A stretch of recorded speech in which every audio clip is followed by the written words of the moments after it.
Good everybody, we'll reconvene our hui. Thank you Penny for our karakia. Apologies. Lateness. I'd like to apologise for my lateness. Someone move the apologies. Penny, second. No, Thank you, Gary. No people of interest? No. Thank you. Our minutes of the last meeting, March the 12th. Someone want to move those? I'll move those. Thank you, Janie. Thank you, Larry. Any matters arising?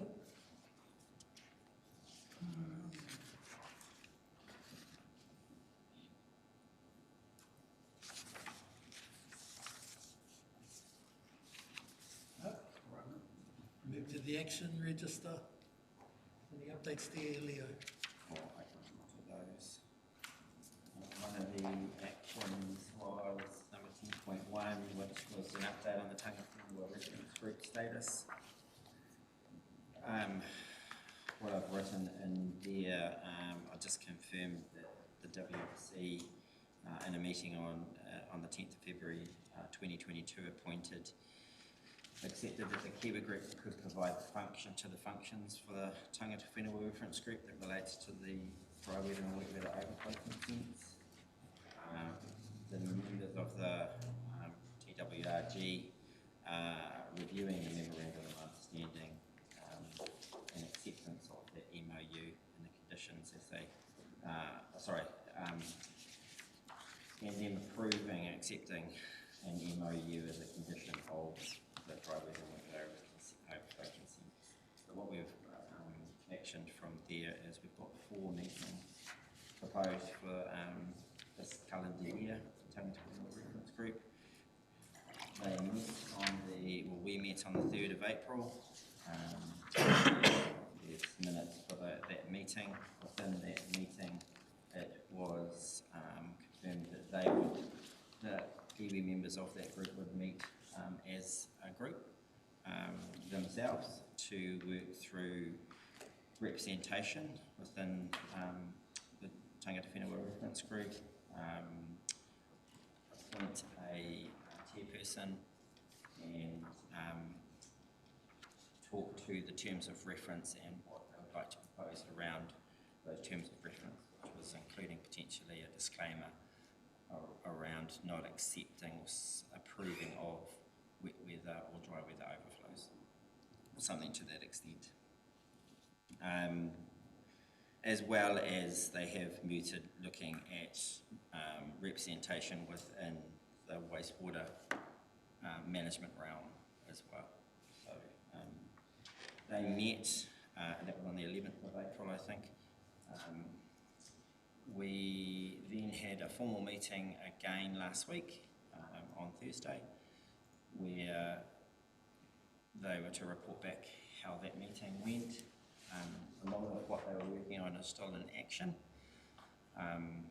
And so it was a very positive and progressive meeting and getting very close to meeting the requirements of the consent in regards to accepting the terms of reference and getting the members all on the same page, and critically those members are fully understanding of wanting to be active within the space against those consents and looking forward with working with the members of this group and council.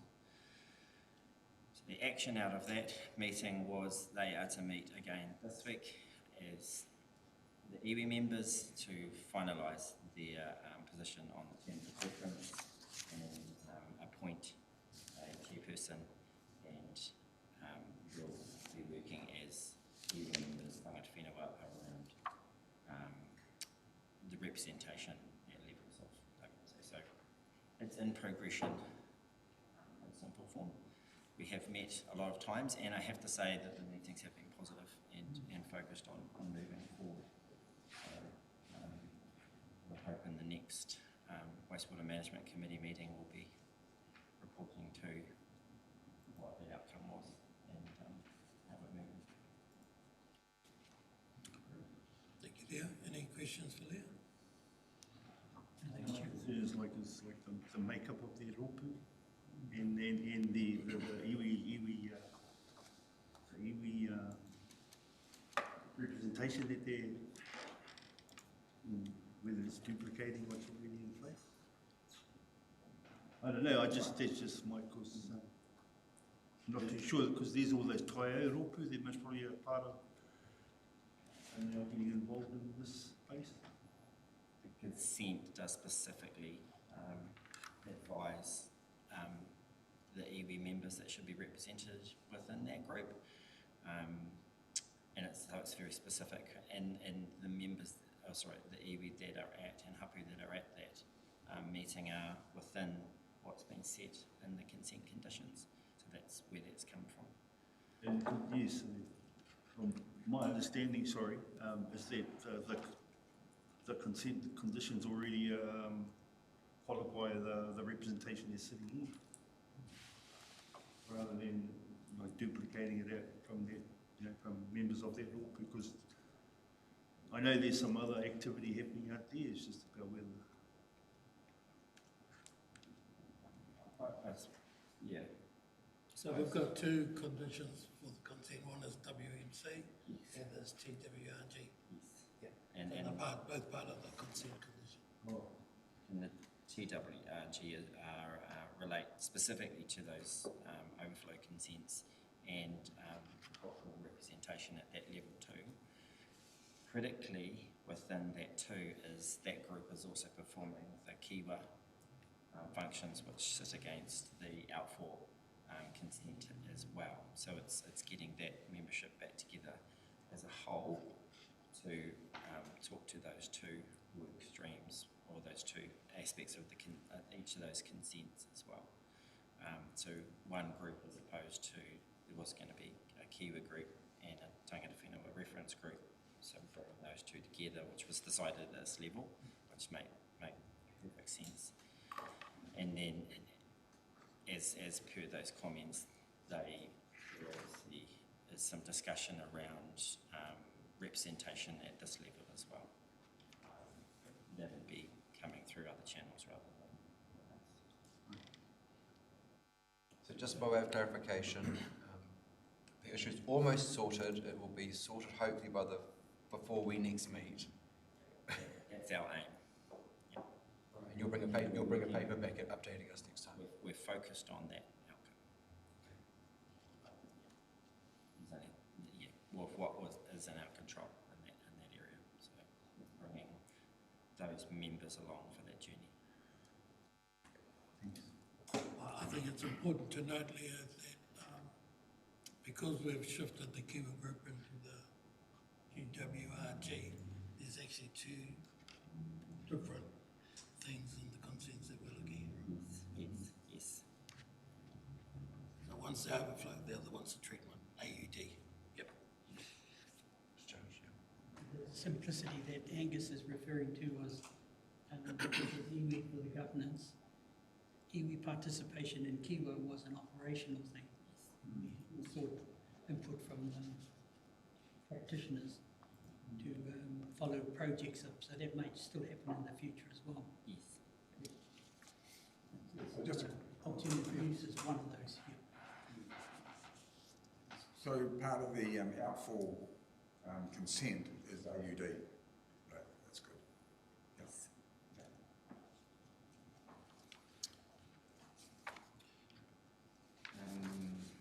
There's a few actions. There's 11.1, which which is was a request for us to present an analytical decision report to the WMC for the rationale behind the Shellfish virus survey and explaining the consent process. So we've written a report in that aspect. Can we talk to that now? Yep. Sorry. No, we'll wait. Get to the report. So we've done that report. And then action 11.2 is a report back to the WMC around the time frame of when the network will be renewed. Again, we have spoken to that within the reports, but essentially I've just put some text there to say that the network renewals are governed by age of infrastructure and a asset review, risk review of those assets in the program, and the program is focused on catching up on the backlog of renewals, which is an intensive 5 to 6 year program, which is sitting within the first 3 years of it, are in the 3-year LTP at the moment, to bring us up to a normal renewal, consistent renewal cycle, which we can talk to within the graphs provided in the DrainWise report. Okay. We'll leave those for the upcoming reports. And then we've got 11.3, which was just an update on where we're at within our budgets. Again, that'll be talked to within the report. The tracking is very good to date, but we'll be doubling up with the And 11.4 was just an acknowledgement of the on-site visit to the wastewater treatment plant, which has been. Thank you, Leo.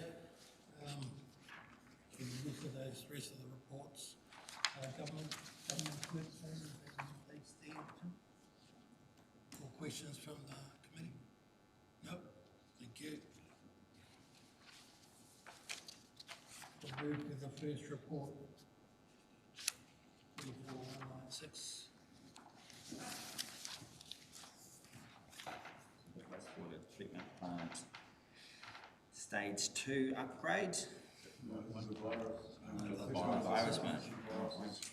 Okay. This will be 6. First decision. So, yeah, this has been written by one of our team members, and as just talked about, it was looking at the analytical decision report advising on the overflow consent requirements for the Shellfish survey. Just within the summary, I'll just talk to the summary. Within those 2 consents, there's a specific requirement to carry out a survey for virus persistence within shellfish following a wet weather overflow event, which is condition 23, which sets a specific request for how that, what is required, how many samples, how many locations are to be sampled, which is 4, and where those samples should be taken from in a broad sense between rivers and coastal areas. The consent specifies the methodology that must be devised, and so that it must have had to be devised by an external professional expert within that relevant field. The team contracted the Hawthorne Institute, hence that was the methodology they came with, was 7 sites, various pathogens, with a potential cost of $140,000.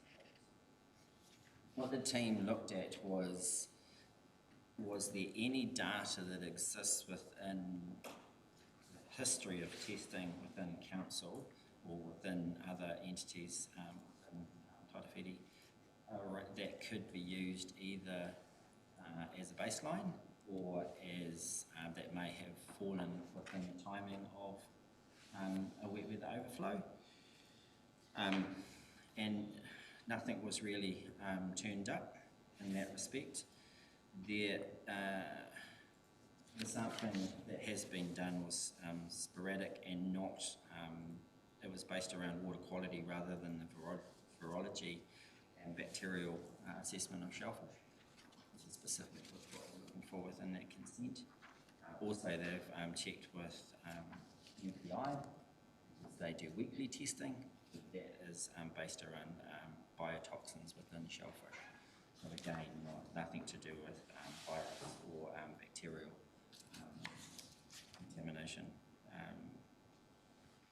We've also, I've written in there, had a review with the compliance team just on those 2 consents. So they've asked for some further information just around what we would say to the RAF and what we're looking at request was possibly extending it.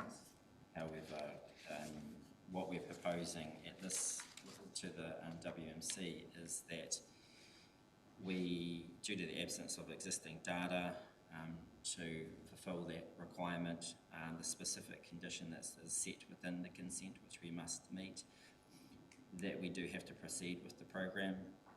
What we'd like to propose is that we go back to the Hawthorn Institute and look to refine that methodology and that proposal to bring the costs within a more acceptable level, or at least give us options within cost options, and then represent that back to the WMC for consideration, so that then we can move forward at the appropriate time. Any questions? So you'd have to have a baseline where you'd test the shellfish in normal conditions to gauge what the effect would be after an outfall. And that's part of that methodology, so it sets that one part of it is setting the baseline, Yeah. and then during the event you then collect to then measure against that baseline. Right. So you say after an event that there's no collection of shellfish after 5 days, but we've got no idea what the effect is after that. I'm unsure, because I'm unsure where that's come from, but I'm sure it's been based on some sound, hopefully. But yeah, beyond my knowledge as to where that's come from before my time. Is that a starting point though? The reasoning for that, we did talk to the medical officer of health, and that was talked to around that was a normal length of time for anything that may be present in that within water to pass with the flow. So there was understanding or reasoning in behind that safe time at their level. We were also looking at that when we were working through the outfall pipeline repair and what we were doing there. Thank you, Mr. Chair. Do we know what shellfish MPI tests and where their test sites are?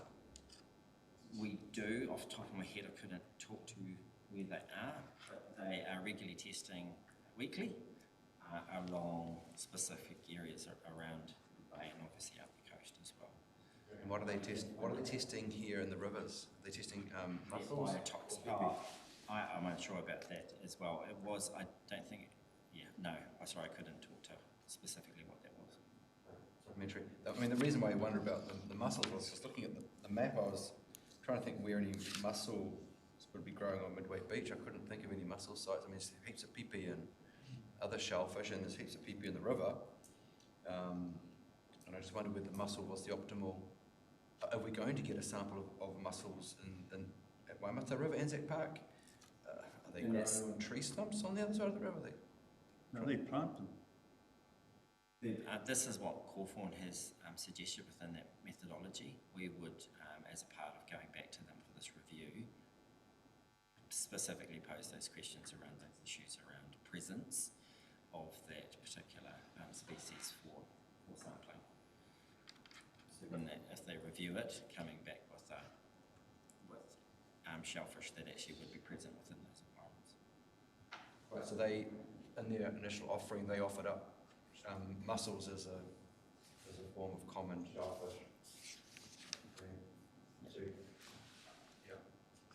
We think you struggle to find mussels in some of those proposed test spots, so maybe we should, instead of going back to them asking, maybe we should identify what shellfish consistently can be found in those spots and say, hey, this is what's there, can that work within your methodology? And is there an opportunity to work with MPI, understand where their sampling is happening? Certainly, that's more than possible. It might be just adding a different set of tests. Penny? Chair, just it's like a deviation, and I think that's something we have to search and find. I mean, if someone takes us to task, the commissioners will go back through everything just to ask why didn't we conduct the survey within the allocated period. We need to correct those, or at least acknowledge at this point something was done, why we took a different path. So within what we would be proposing within the Crawford is still not to deviate from the consent, because the consent requests 4 sites. Has the consent been adjusted? So the original consent, This is the outfall. the outfall. Oh, sorry, we're talking about the overflow consent. Oh, overflow consents I'm talking to. Yes, so this is not the outfall one. No, this is the overflow. This Shellfish survey is specifically for the dry wet, wet weather and dry wet overflow consents. My concerns were with the outfall. So that's good that I've been cleared up on that one. What's the frequency for testing? The frequency within the consent is, as it stipulates, one following a wet weather overflow consent do this testing. And that was a question coming back from the compliance team as to whether there were any follow-up ones required. The consent itself specifically asked for sampling to be done on one occasion. Not each overflow event? Not each overflow event, given at the moment, well, the current proposal from Hawthorne Institute is $140,000 for the 7 sites to be sampled through that process. So it's bringing it all back into what is proportionate to the consent and within balance of cost as well, achieving the outcome. Mr. Chair, so I understood we've got to provide data for 4 sites? 4 sites is requested within the consent. Yes, and okay, so they're proposing 7 sites, so obviously that's almost double. And I mean, conscious of the cost, $140,000 is not a cheap. I would certainly be, as Mr. Chair suggested, talking to MPI to see where their test sites are. But also, if DrainWise program is successful, you know, we may struggle to get an overflow event. and this would almost certainly have to be tested this winter, fingers crossed for an overflow event, or maybe some sort of Gabriel-style event, which is maybe for some time until cyclone season, which is summer. The qualifying event is during wet weather overflow events. That's when the Scales are open. Overflows are opened. Through the chair, so they have to be mobilised, at short notice. Yeah, well, yes, it would be putting in action, approving the methodology, approving the approach and the cost at this level, and then having it set up to be very active, which would we'll work through the details of it to make sure that it's fit for purpose. Because it is reacting to that kind of level event. Are we under any time constraints to get this done? Within the consent, it's requested having the methodology written within, I think, 6 months of the consent, which was achieved. Then that requires to be approved at this level and then submitted to the compliance team as this is the Shellfish approved Shellfish methodology, and then actioning it in the next wet weather overflow event. It's not specific to when it will be conducted, just that methodology had to be set, approved and in place so that when there was a wet weather overflow consent we would be undertaking this action.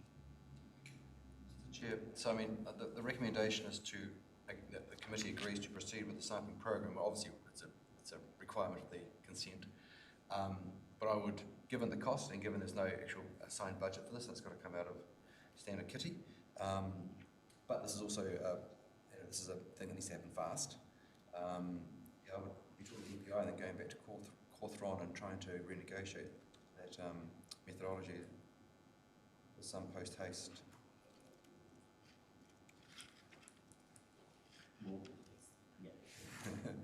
So will this be done by our October meeting? Well, we'll be approaching Hawthorne Street quickly.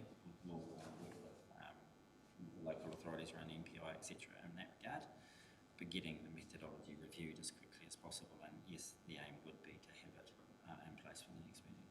So just one question further, Mr. Chair. Is there any sensitivity from a tangata whenua perspective about this proposal? I mean, has this, I mean, is that the space? But what lens has been run over the Cawthron methodology?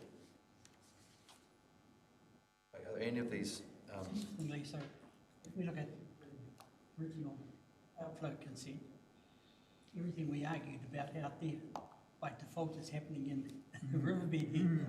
So it's a plus, but it's a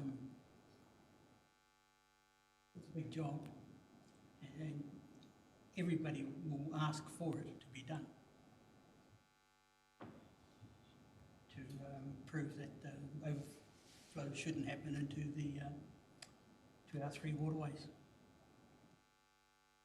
But yes, it has to show meaningful data and not pick up on every little thing that's wrong.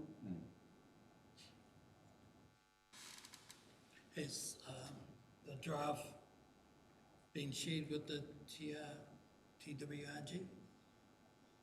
I'm unsure, because that methodology has been with us for, well, before my time, if it has been shared at that level. Oh, But no, I will- it isn't there. So the two, to me, the two are blended together now, the outfalls. But we never had any output or any input into the original outfall clause, consents. And that one just got a renewal. We didn't even consult it, I think. Yeah, no, the Kiwa Group went through the consent for the overflows. Yes, we had to fight to get in at that point. And That's I why I think don't that's, think you're finding anything before then. is that the issue with the terms of reference that working through there? The Kiwi Group terms of reference Yeah. are behind this. It's the Tangata Whenua reference group terms of reference. More specifically, as I understand it from the members, it is essentially those terms of reference are that they're acknowledging, they're accepting the practice, and that is obviously a major issue that they need to disclaim against, which we're okay with. In regards to reviewing the approach with the proposed methodology, certainly can be passed through the Tangata Whenua reference group.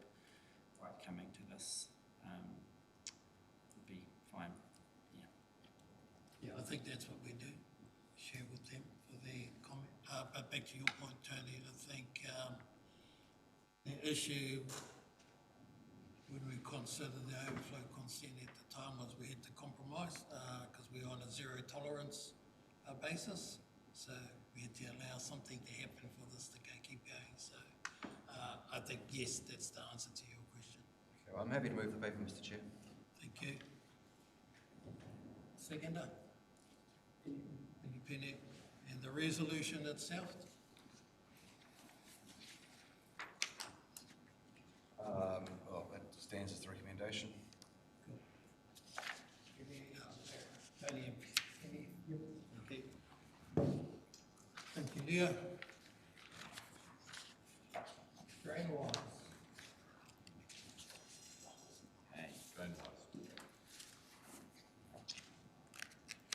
DrainWise report. And this report is from the 1st of February to the 9th of May. So it's a little while ago. Just in that summary, at that point, to the time of this report, making very good progress across the DrainWise program.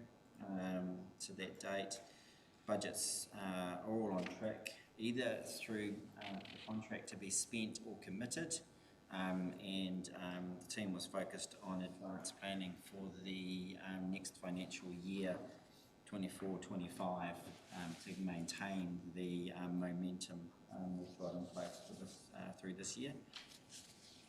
The rapid inflow assessments, which is the on-property inspections of gully traps and downpipes.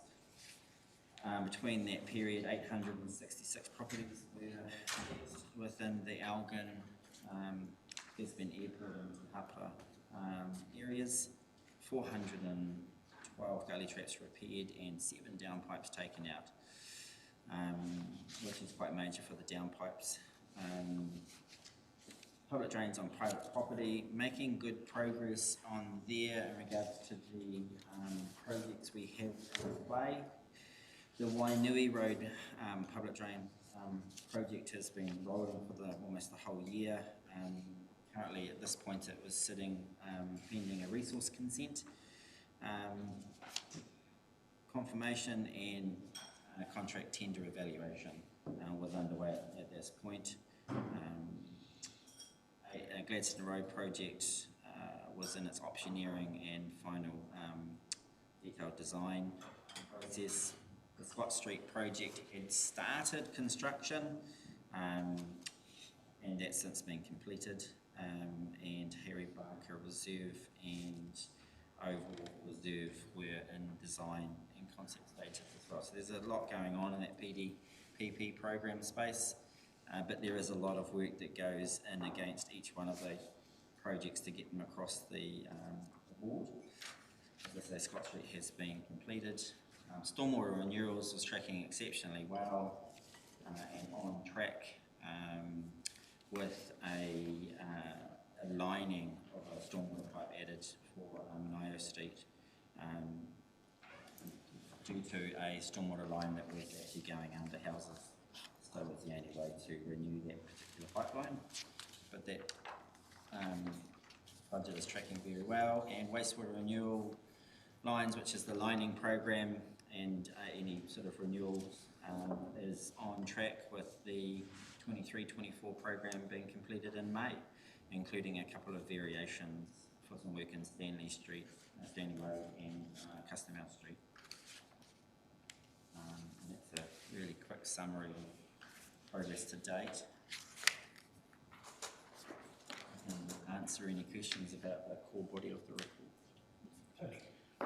Thank you, Leo. It's a privilege to have this report provided in a different hat, and it's really exciting reading, and it's great to see that there's funding going to continue. This is so critical to our town and to our tile. Is there any allocation in the budget for an education component? Now, I know there's face-to-face education with tradies and as it's practically happening, but I've always thought, you know, members, you ask anybody in Gisborne, do they support, you know, the scale's been opened, and they'll say, hell no, you know, no way.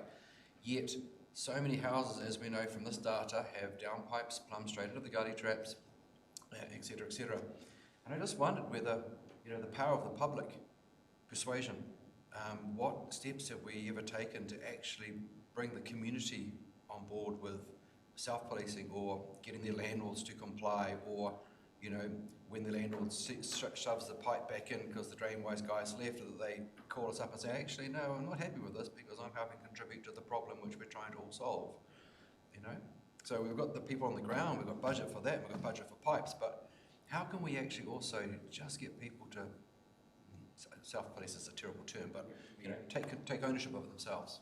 We actually have at the moment are working on, which there was within DrainWise, and we're just refreshing it, an active education and awareness program through multiple channels, social media, radio, maybe more traditional as well, and getting that awareness program rolling, with a proposal is looking at a 52 weeks of the year as to what a rollout program would look like, not, you know, because you want to keep it quite fresh.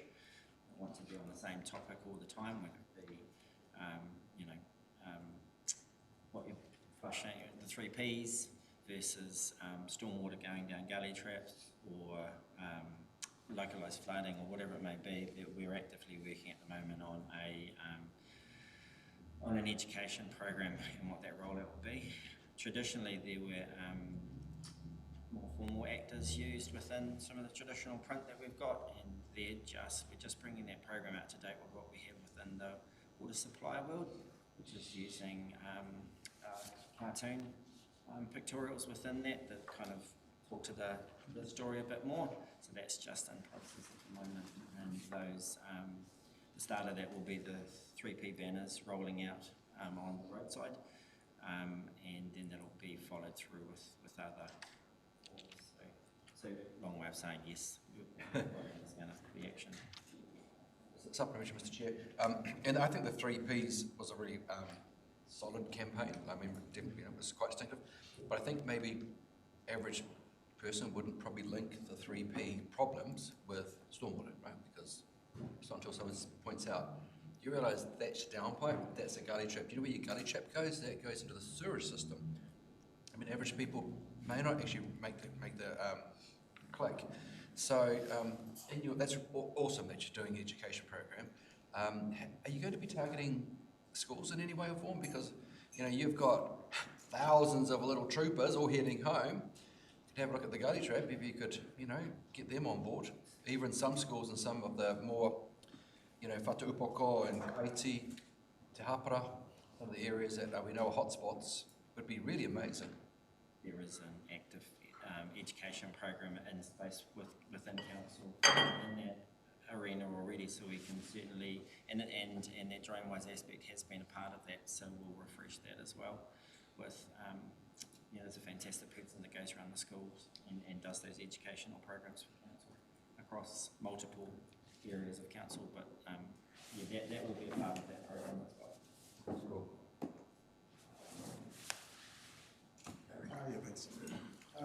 Our last operations infrastructure committee meeting, I congratulated the team, DrainWise team, because that last huge rainfall that we had a few weeks back, the scales weren't open, which was the first time for that volume of water. You know, so that was for me a good sign of success of DrainWise. But I was told also the contributing factor was the groundwater level was not nearly as high because we've had so much rain over the last few years. The groundwater level was high, which contributed to probably on a heavy rain being opened at a more frequent time. But do we know what the groundwater level needs to be for it to be running really efficient? Long as possible. Well, right now it's back, I think it's back pre-Gabrielle now, so it's about, and we've had this relatively dry period into the start of winter, so. It's fallen by a metre. Yeah. So we've, but even that, I mean, you'll have other things happen, because when you do this with your groundwater, it moves assets underground too. When you move assets underground, you increase the entropy's happening the whole time. Things aren't, while you're fixing things, other things are deteriorating. So, yeah. So do we know, like if we have a lot of rain over the next, say, couple of months or so, and we know the groundwater is rising, we're doing groundwater testing to know the height of it, I guess. And, yeah, whenever you've got a trench in the ground, you'll get a good indication. So, and we'll have piezometers around the place to know that. So, the uptick in groundwater will be recognisable just on a normal day at the wastewater treatment plant. Oh, okay. Yeah. Right. Okay. That's the long view. And it's a capacity issue, so Yeah. you know, if you're high groundwater, you've got lower capacity. I think that's the way to think about it. Yeah, right. Yeah. The other question is on page 26, the second map. There's quite a few. There's a few Like some. gully traps, blue, that are not access or other constraints. What's the common cause of no access and other constraints? What page was that, Larry? 26, the second map. DrainWise properties inspected and repaired from DrainWise project this year. There's a few blue diamonds just around, not a huge amount, but I was just interested to know what's the main reason why there's no access or other constraints. What we have got is as our inspectors have gone around, if there's removal that have posed a little bit of a challenge, we've traditionally sort of said, look, hold on to those, we'll mark them, and we'll come back as a more intensive program to look at those, which is actually underway this month. Right. And you can sort of see that even within those reports, 7 downpipes were dropped out period. In fact, in the next period, we're out to 10 already. So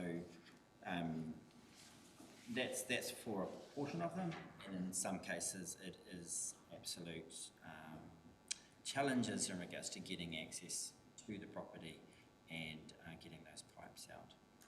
So we work closely with the residents in regards to taking them on the journey to show the value of getting them out and working with them for going down any other avenues. So Many examples of resistance. there's resistance, but I have to say that the people that we've got doing those property inspections are very good people, a very good people person, and excellent at opening up doors and getting that. Very good. And if that person can't get access, then they're obviously forced to us in regards to whatever avenues we work through. But I have to sort of say there's a very, very high success rate there in getting it. They're not always simple, but it's a case of us working within a team to find pathways. And we're doing a pretty good job, I think. I'm sure there'll be some challenges that pose Does the issues. team have any legal power to enter a property? It's not something we feel a need to apply yet. But in short year we can, but while there's still low hanging fruit, why would we? Well, there seems to be a plethora in Whatuapoko, Yeah, both GT not inspected and also not fixed. yeah. And we know that's a problem area because it's back up through to the Kaiti junction. And there's aged infrastructure there. I'm just a bit surprised and possibly a little bit disappointed. It's a natural progression, but it's something we want to address differently when we're getting willing participants that address things without resistance, or people who just need to be reassured. Many people see these concerns as from a dollar bill point of view, and legitimately so. They're not people who do have spare money. We find ways to work with them to achieve the outcomes we're after. We find ways. Ways. Near the properties are larger. Any public properties, we've got no compunction about going in there and solve those.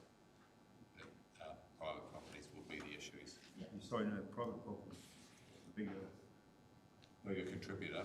Well, we believe the public properties are solved. We might not be right, but we certainly believe that at all the schools and that we've been through, and the hospitals and facilities like that, our own assets ourselves.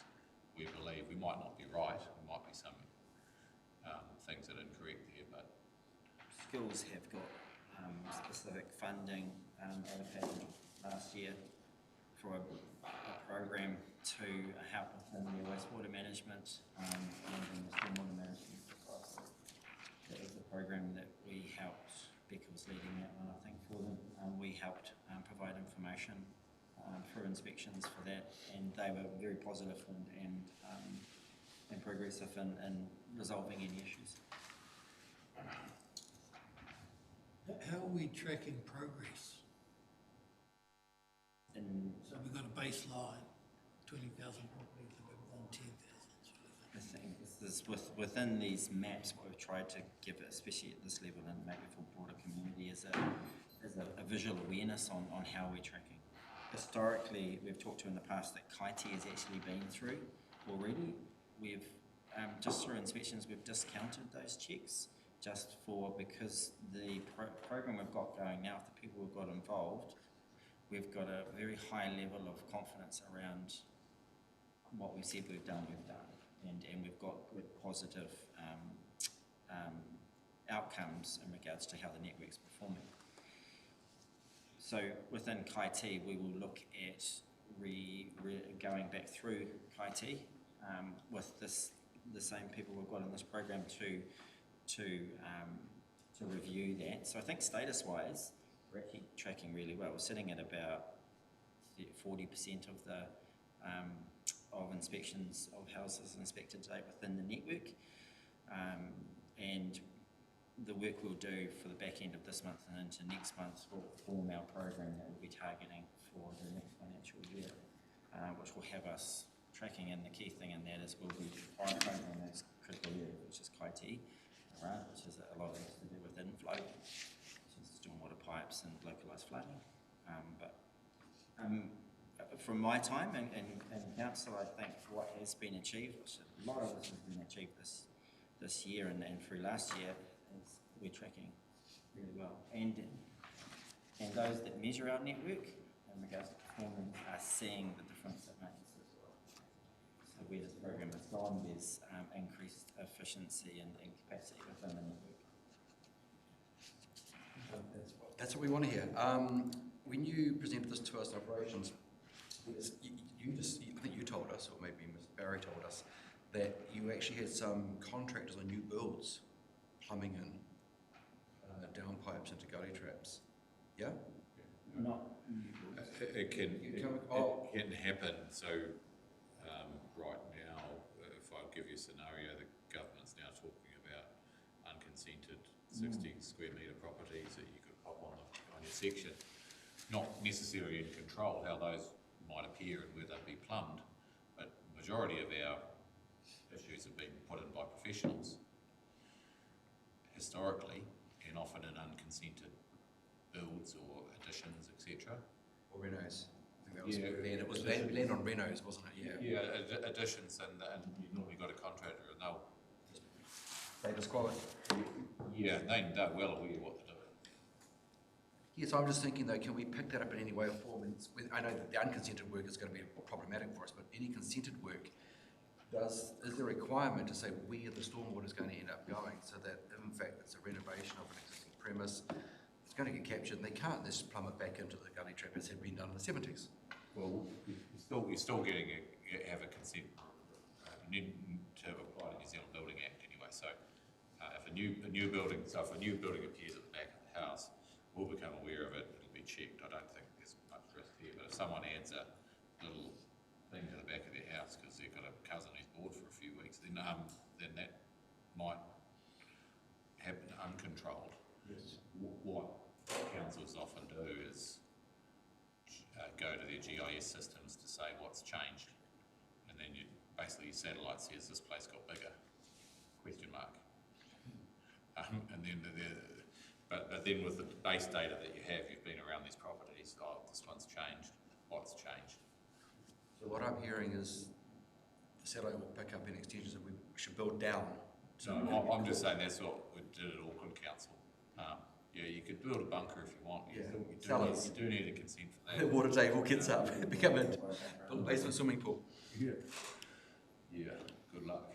Any further questions for Tim and Leo? Thanks, guys. Just want to make a comment there around what Tony talked about, education. I think I'll suggest that you use an update info on progress that goes along with the education program.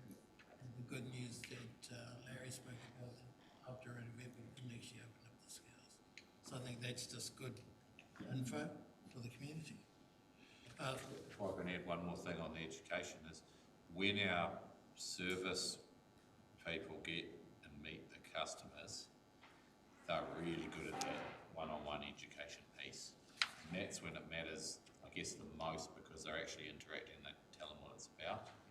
So there's a broad spectrum education that we've addressed, but also on the one-to-one, really good at explaining what it's about, what it's for, what it benefits. Really top level there. Is that a fair comment for what Jeff's doing? Yeah. So, Sorry, Mr. Chairman, one other thought. The 3 Ps, did that result in a notable or just reduction in pads and liners and nappies? And it was noted by the engineers, or by an engineer, that actually when that program was rolling, there was a discernible downturn in issues within the network. So it did have a very positive effect. It is good to always take a little bit of a break from a program and then resurrect it, but yes, very, very, from my answer, a good positive outcome. has the good behaviour dropped off again They've indicated that it moved back a bit, but not to the level that it was. Which is kind of consistent with most educational programs. Yeah, and what we find with education programs and utilities is programs of a certain type hit a certain customer, but they consistently miss another sort of customer. Always. So you need to address different customers in different ways. So if you get really good in your education, for instance, it only affects the customers who are impacted or who engage with that education. A lot don't. And then knowing what don't is the sort of magic about trying to get the next level of improvement is not necessarily the last one. Thank you. Report moved by Larry, second by Tony. Thank you.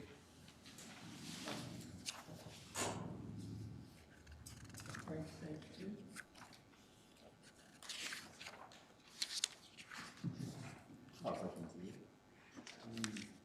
So this is the update on the wastewater treatment plant stage 2. Just in the summary there, the project team is continuing to work for the period that's actually, I should note the period, this was up to May and start of early May. The project team continue to work with the designers and of the principal procured equipment suppliers to resolve the process-related matters that prevents us from transitioning to trial operations. So essentially that's saying we're working with the plant designers that set the program and the principal suppliers, which is the suppliers of the clarifiers, the tertiary filters, the solids, production equipment and the UV. So those are the principally supplied pieces of equipment. Our main issue one is the tertiary filters. Within that second bullet type point, stage 2 plant is operational, therefore all domestic wastewater has been treated through the mini screens, sprit removal, VTF, the clarifier and the UV disinfection, and solids being removed and taken off site for composting. Just noting in there, only the tertiary filter is not operational, so we're bypassing it as we work with both the designers and the supplier on moving forward with resolving its performance issues. Just noting in that third bullet point, the plant is achieving Inchcockeye consent target, which is 1,000 CFU per 100 mil. We're averaging 286 CFU per 100 mil, so substantially below target, consistently at that level. And at the point of writing this report, we're close to achieving total suspended solids target, which is 30 milligrams per litre, and we were averaging 34 milligrams. Within just talking to the Inchcockeye, that is the 97th percentile, I think. So 97% of the time we've got to be compliant. The suspended solids is 48% of the time we have to be compliant. So the average there, and that is the average, is actually looking pretty good. But we haven't, within this period, we had not met the 30 milligrams in any of the tests. We were just consistently at a level just above it. There is a comprehensive maintenance schedule that is in development across both stage 1 and stage 2 plants, which sets a program of maintaining this equipment, which is critical. So it's a proactive approach.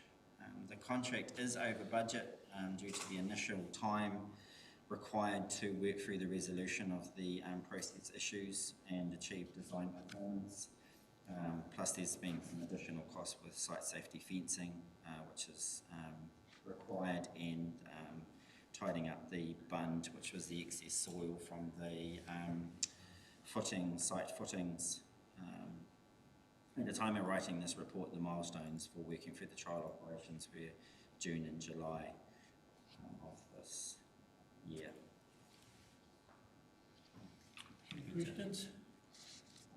Yeah, we're over budget, 581K, and so it seems, I'm reading this, that it's still costing us because the plant is still not running to what it should be. And the question is that wouldn't that be viewed on the people that were installing the systems rather than the customer? Because, us, the customer, we had a budget, and there should be a contingency within that budget, we thought, and we're over that. And as a customer, we shouldn't be happy until this is up and running properly, and it hasn't taken a long time. We should have been up and running and having a testing regime a long time ago. So there's some warning bells are starting to. Yeah, do you want me to go? You can go. Fix BF when I go off, please. In response to that, I agree. The party that we're particularly interested in addressing this cost overrun is the designer, rather than the big as a designer. And the problem, in our view, stems from we're seeking legal opinion on this before we decide our approach to Becca, being silent on the issue. But when one of the midstream processes changed and the performance of that moved to a higher operational band, the final piece of equipment, the filters, wasn't adjusted. So we still procured the filters which follow this item. Yeah. And this item's tolerance has got wider. The filters one remained the same on order. That was all done by Becca. We understand that was all done by Becca. We haven't seen evidence to the contrary. And we're challenging, with the benefit of the contract that we have in front of us, we're challenging how to approach that and looking to get some relief through insurance, their professional insurance on that portion. That's what we're looking at, to try and recover it. The limits of that and everything else is still sitting with the legal group, but agree with you. That's the nature of the present at this stage. So what in effect happens is the filters blind very quickly. So if you can imagine a media that's too tight for the solids that are coming to it, then instead of taking 30, 40 minutes to slowly, in 3 or 4 minutes, they're just blinded, and then we have to backwash it, and that's happening consistently, and it happened for an uncomfortably long period of time while we were trying to get this equipment to operate. And that was the nature of our present scenario. Yes, we are looking to recover. That would affect the quality of the water coming up the end. We have to talk to the fact of with those achievements in regards to targets, that's been achieved without those tertiary filters. Right. So the performance of the team, and I have to sort of say, yes, it's taking a long time, but the input and focus from the team over these last few months has drastically improved the performance of the flow-through process of that plant, whereby we're almost compensating to a point for the tertiary filters not performing their task. So the team itself, and it's a complicated piece of a plant, is continuously learning about how that plant operates, how to refine it beyond even what the suppliers can provide us with information, because there's not another plant with the specific piece of equipment in flow anywhere else in New Zealand. So we are, Tairāwhiti is leading edge here. We're not fast following, we're leading. So there are issues with the budget. We're working on those. That number's come back a bit in regards to where we think we're going to sit.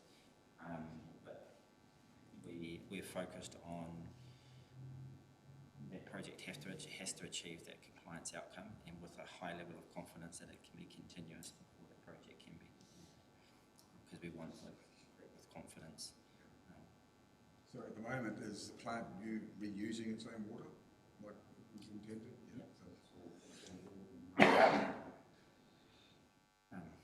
That's another part of the refinement processes, even that process has been through refinement to improve that quality, but it offsets water use substantially from municipal supply, which then leads back to there's more municipal supply for town as well. And it cuts down on cost too, which also aids substantially. Thank you. Yeah, and I, just for Leo and Tim's sake, the quicker we can get to that accepted date, because I think going forward, the infrastructure is there and it is just going to be fine tuning going along, and they will be significant figures going forward as well. So we have to look at funding that on an ongoing basis. But I do note the figure after the one Larry quoted as 1.68% overspend, so that's got to be pretty good as well. And noting that there was next to no contingency within this overall budget, because it's a big budget, but the contingency was 2%, I think. So actually, on a total performance basis, we're well within a normal project areas. But point noted though, we don't have margins to play with. So we've got to treat all these dollars if they're coming out of our own pockets seriously. So yeah. Yeah, that's one of them. There'll never be an end day though. There's so many variables. We're going to have to put money aside for those things that'll happen in the future.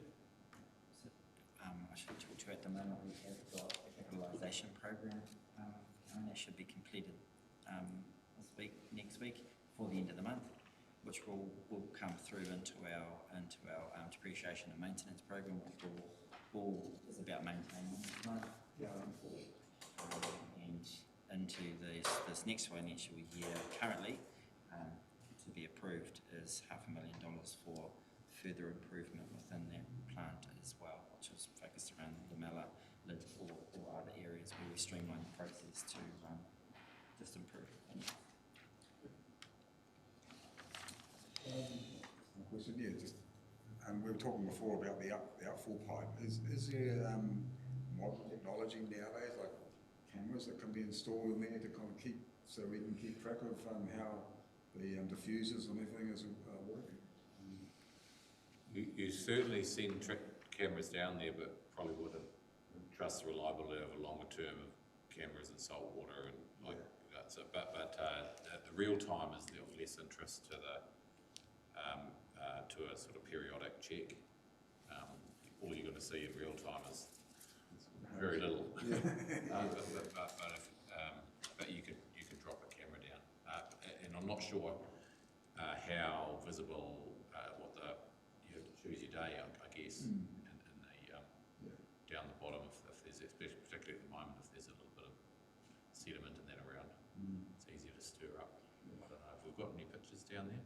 Certainly seen Napier's ones and yeah, I've seen pictures, I'm sure, in the past. and we Diffusers and We've got overloads of the diffusers in regards to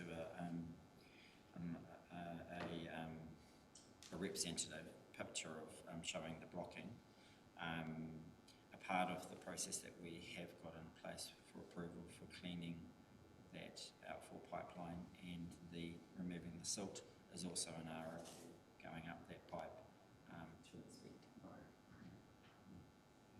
I've seen cameras used quite effectively, like in Waikato River, where Auckland gets a big chunk of its water from. And it kicks off related to farm runoff and nutrients getting into the river, and that all the stuff attaches, the bacteria attaches to the outside of the stainless steel sieves. So it just takes off at a particular time, and then they've got to go down and blast it. So we might be cycling by that, I don't know. Just a couple of questions on the suspended solids. So with the tertiary, I guess, coming online fully, what's the expectations of those spend? The aim is to meet consent, which is that 30 they're consistently at that 30 milligrams. Performance below that will have to be measured over time. But critically, what we want to do is achieve consent targets to meet that. So that's the focus of the tertiary filter. The improvements or the operational streamlining of the clarifier has aided in removing most of those suspended solids, but our focus is on achieving consent compliance. So those 4 milligrams is our target, and obviously there's a variation either side of that to have that average of 30 milligrams. So we must have comfort that the tertiary program will fix that, right? Well, there's a comfort that the performance of the clarifier is at an excellent level, and therefore the tertiary filter requirement is aided by that performance. So if it performs how it's designed, we should comfortably be within that compliance. Are we still on target for the trials, operational trials? Trial operations and balance of hot commissioning are currently underway for all pieces of equipment bar the tertiary filter. So they're well advanced and they're meeting a lot of the critical criteria that fall against those trial operations, which require certain conditions, one of those being high flow, which will happen not an emergency level event, but a higher flow event just to test those flows. So they are a lot of work has been done over the last few months in that regard. So just the tertiary filters that will be our last piece of that puzzle. Any other further questions? No? Thank you, Tim. Yeah. I move. Move the report, seconder. Gary. No further business. I'll ask Penny to close our hui. Thank you, Chair. Nā whakamoimichi ki te atua, e mau tonu ki runga ki a tātou katoa, te atawhai o te atua, te aroha o te karaiti, te whiwhi nā tonutanga i te wairua tapu, ake,